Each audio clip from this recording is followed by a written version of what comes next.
Imagine looking at the deeply entrenched, unwritten rules of your entire culture and just deciding, you know what, they're simply not big enough. Well, today, in this explainer, we are unpacking the fascinating story of Leland Wang Zai.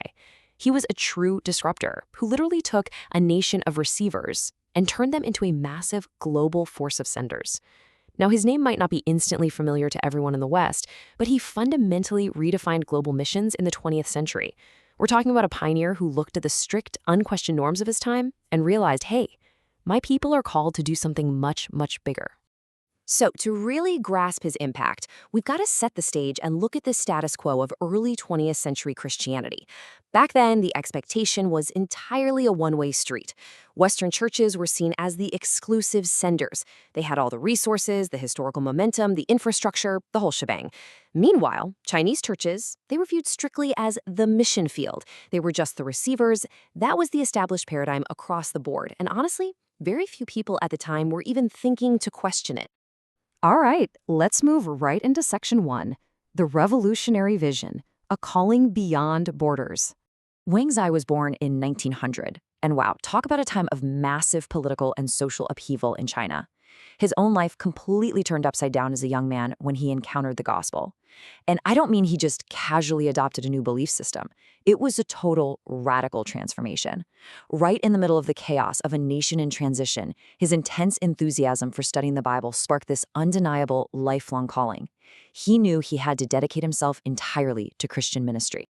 You see, he built his early ministry on a few absolute rock-solid pillars: salvation, personal repentance, prayer, and obedience. He traveled extensively all over China, passionately preaching these concepts to literally anyone who would listen, in churches, schools, public squares, you name it. But if you look closely at his message, it was that very last point on his list, worldwide evangelism, that began to truly set his message apart. It made him radically different from his peers. While he was studying the Great Commission in the Gospel of Matthew, he had this huge aha moment.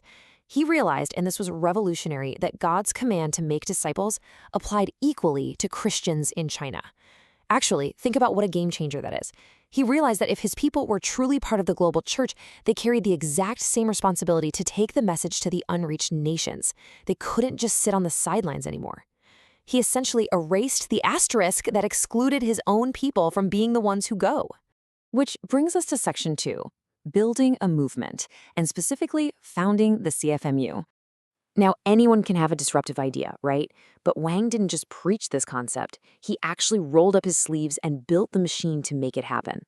In the late 1920s, he reached a monumental milestone by helping establish the Chinese Foreign Missionary Union, the CFMU. This is the exact pivot point in history where the Chinese church officially stepped up to the global stage, shifting their focus from just receiving foreign missionaries to actively sending out their own. And this brilliantly illustrates his organizational genius. The CFMU wasn't just some lofty, abstract concept. He built it with a very specific, actionable blueprint. They were going to train missionaries locally, send them directly to unreached peoples, promote awareness in local churches, and back it all up with intense, dedicated prayer. Ultimately, it was designed to prove that Chinese believers could be active participants in global missions. He was systematically building an entire infrastructure totally from scratch. Basically, he was demanding a ground-up paradigm shift. Instead of the traditional expectations of staying safely within their own borders and relying on foreign money to keep the lights on, Wang Zai's call demanded absolute sacrifice. He urged believers to cross difficult, often dangerous cultural boundaries for the sake of the gospel. And he told them to trust entirely in God's provision, cutting those traditional Western safety nets completely.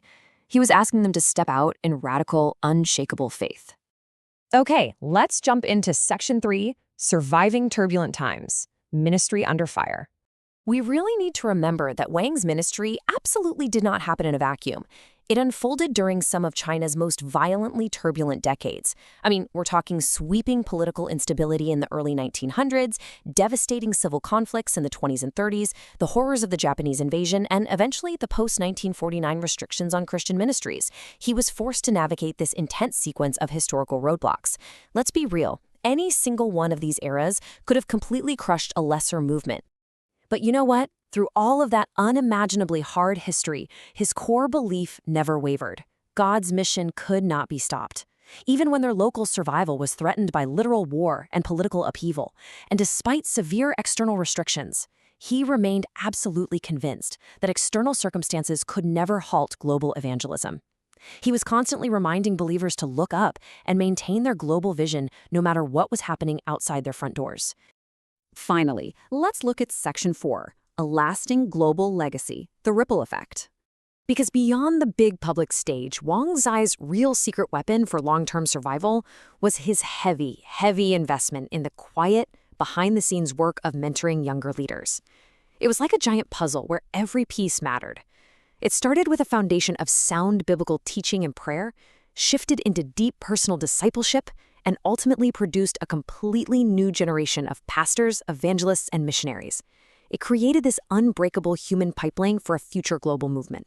Let's fast forward a bit to 1991. Wang Zai lived a long life, passing away around the age of 91. And while his name might not be plastered on massive Western seminary buildings today, his impact is undeniably huge. The seeds he planted decades earlier, against literally all odds, had grown into a massive reality. By 1991, his vision had already anticipated the vast role Asian churches would play globally, proving his early calls for indigenous missionary outreach to be incredibly prophetic.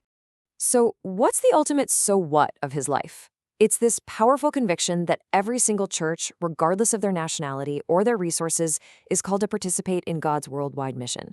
He absolutely shattered the idea that missions belonged only to the West. And that single, powerful perspective, it continues to shape and drive massive indigenous missionary movements all across the global South and Asia today. As we wrap up this explainer, I really want you to chew on this question. How did one man's vision transform an entire mission field into a global missionary force? Think about it. He looked at the world, saw a boundary that everyone else simply accepted as fact, and decided, actually, scratch that. It doesn't exist. He proved that the call to serve the world belongs to absolutely everyone. Thanks so much for exploring this incredible disruptor's legacy with us today. Keep questioning the status quo and stay curious.